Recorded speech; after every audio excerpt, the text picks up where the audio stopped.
Агай, ошол 200 сүрөттөрдү тартканга канча убакыт кетти? Бул китептердин жазышы деле өзү бир 3-4 жылга созулду да. Ошол мезгилде эле ошол Параллельно тарткан. параллельно эле ал художникке деле эч ким акчаны деле жартылып төлөп берген жок.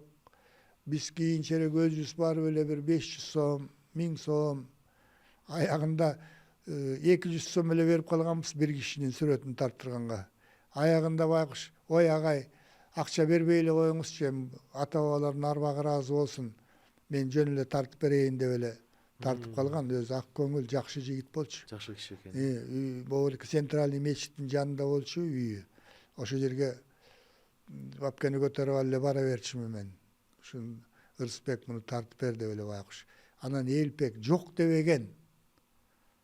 Кайсы болсо эле, дай деп эле отуруп эле анан эле жанагы урпактардын сүрөттөрүн ала коюп эле, мындай турбайбы, мындай турбайбы, мындай турбайбы деп эле тартып коет. Аябай чоң. Өтө чоң таланттай. Тим эле каза болуп калды дегенде баарыбыз тең ушунчалык кейибедикпи. Канча болду уже Бир каза болгонуна? 5-6 жыл болуп калды. 5 жыл болчу. Бирок бир баласы ушу оформление менен иштеп жүрөт. Элнур деген баласы.